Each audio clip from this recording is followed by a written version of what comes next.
నేను డాక్టర్ పద్మజ విజయవాడలో. ఇవాళ ఈ వీడియో పిల్లలు కాకుండా ఆడవాళ్ళు మోస్ట్ కామన్‌గా పాటించే పద్ధతి పిల్లలు కాకుండా చేయించుకునే ఆపరేషన్ ట్యూబెక్టమీ. దాని గురించి వివరాల కోసం ఈ వీడియో తయారు చేస్తున్నాము. ఆడ గర్భసంచి ఇలా ఉంటే ఆహ్, బయటికి వెళ్ళే దారులు మెన్సెస్ బయటకొచ్చే దారి ఇలా ఉంటుంది. 2 వైపులా 2 ట్యూబ్‌లుంటాయి. ట్యూబ్ చివర్లు చేతుల్లాగా ఉంటాయి. ఇవి అండాశయాలు పక్కనుంటాయి. అండాశయాల్లో ప్రతి నెల ఒక కొన్ని ఫాలికల్స్ పెరుగుతాయి. వాటిల్లోంచి ఒక అండం విడుదలవుతుంది. విడుదలైన అండము ఈ ట్యూబ్ పట్టుకుని ఇక్కడ దానికి 24 గంటలు న్యూట్రిషన్ అది ఇస్తుంది. ఆ సమయంలో మేల్ పార్ట్నర్ ఉండి వాళ్ళు కలిస్తే స్పర్మ్స్ డిపాజిట్ అయితే బాడీ ఫిల్ట్రేషన్ చేసి బెస్ట్ పాసిబుల్ స్పర్మ్స్ని ఇక్కడికి వెళ్ళనిస్తే ఇక్కడ కలిస్తే ఒక అండంకి ఒక స్పర్మ్ బేబీ తయారవుతుంది. తయారవుతున్న బేబీని ట్యూబ్ డొల్లిస్తూ గర్భసంచికి పంపిస్తుంది.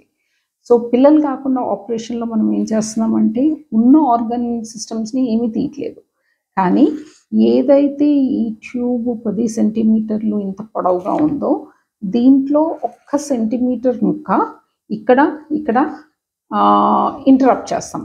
సో కట్ అన్నా చేస్తాము, దానికి రింగ్స్ అన్నా వేస్తాము, లేకపోతే దానికి తాడుతో అన్నా కట్టేస్తాము. సో అట్లా చేసి ఈ కంటిన్యూటీ లేకుండా చేస్తాం కనుక హార్మోన్స్ అలాగే ఉంటాయి. ఎందుకంటే అండం విడుదలవుతూ ఉంటుంది. ట్యూబ్ దాన్ని చేయాల్సిన పని అండంని తెచ్చుకుంటుంది.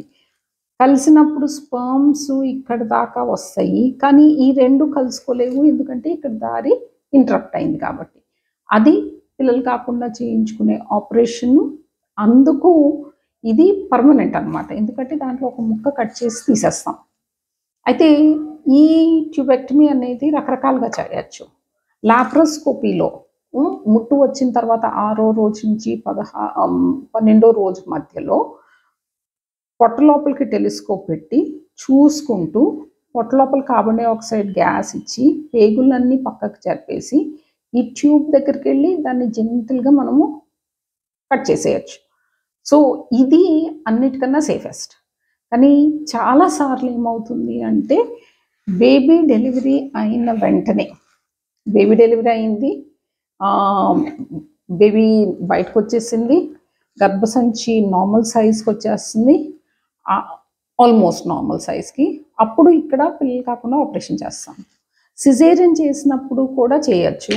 సిజేరియన్ చేసినప్పుడు ఏమవుతుంది అంటే ఈ గర్భసంచికి బేబీకి రక్తము అందటానికి చాలా బ్లడ్ ఫ్లో ఉంటుంది. సో అదే బ్లడ్ ఫ్లో ట్యూబ్స్కి ఉంటుంది, అండాశయాలకి ఉంటుంది. సో మనము ఈ ట్యూబెక్టమీ చేస్తూ ఉంటే సిజేరియన్లో మనం ఇలా పైకి లాగి తీసి చేయాలి. అండ్ ఎక్కువ బ్లడ్ ఫ్లో ఉంటుంది, చాలా వాపుగా ఉంటుంది కనుక మామూలుగా ఇంత సన్నగా ఉండే ట్యూబ్ ఇప్పుడు ఇంత లావుగా ఉంటుంది. సో మనం కట్ చేసేటప్పుడు ఎక్కువ ముక్క తీసే అవకాశాలు ఉంటాయి.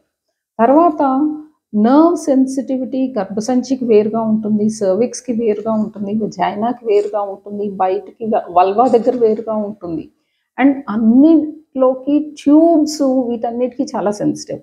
సో సిజేరియన్ కట్టు ఉంటుంది, స్కిన్ మీద కట్టు ఉంటుంది, ఇది ఇంకో ఆపరేషన్ అవుతుంది, ఇది ఇంకో ఆపరేషన్ అవుతుంది కనుక ట్యూబెక్టమీ ఆ టైంలో పెయిన్స్ ఎక్కువ ఉంటాయి అనేది మా అభిప్రాయం.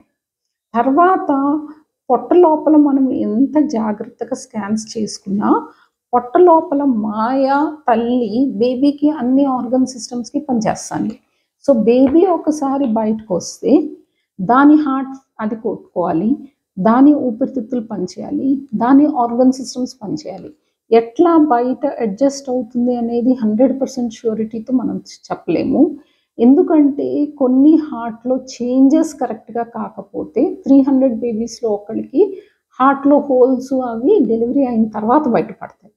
తర్వాత చిన్న అప్పుడు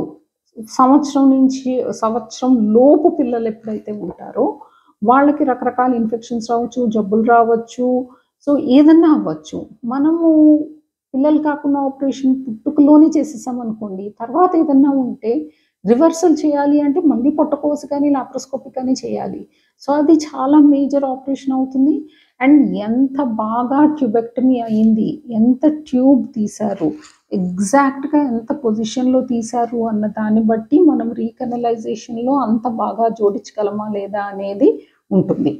తర్వాత ఈ కాలంలో మనము చూస్తున్నాము, పిల్లలు స్కూల్ నుంచి వస్తూ ఉన్నారు, రోడ్ యాక్సిడెంట్ అయింది చనిపోయారు అని, లేకపోతే ఇంకొంచెం పెద్ద పిల్లలు ఎస్పెషలీ విజయవాడలో వి హియర్ కృష్ణా నదిలో వెళ్ళారు, ఆ వానలో నీళ్ళల్లో కొట్టుకుపోయారు అని. సో ఇన్ని రకాలు చూసి లైఫ్ ఇంత అన్ప్రెడిక్టబుల్గా అయినప్పుడు చక్కగా పనిచేసే ఆర్గన్ సిస్టమ్స్ ఉంటే వాటిని డిస్ట్రాయ్ చేయాలి అంటే కొంచెము ఆలోచించాల్సి వస్తుంది. సో ఇంత ఆలోచించినందుకు అంత సింపుల్ ప్రొసీజర్కి అంటే ఇప్పుడు long acting reversible contraceptive means చాలా వచ్చినాయి. అంటే చాలా రోజులు పనిచేస్తాయి, అవి రివర్సిబుల్, అవి బ్యూటిఫుల్ కాంట్రసెప్షన్స్. డెలివరీతో పాటే ఇక్కడ గర్భసంచి లోపల లూప్ వేయచ్చు, లేదంటే 3 నెలల తర్వాత లూప్ వేయచ్చు. లూప్లు 185 మందికి ఏమీ ప్రాబ్లం లేకుండా స్మూత్ ఇన్సర్షన్ ఉంటే పనిచేస్తాయి.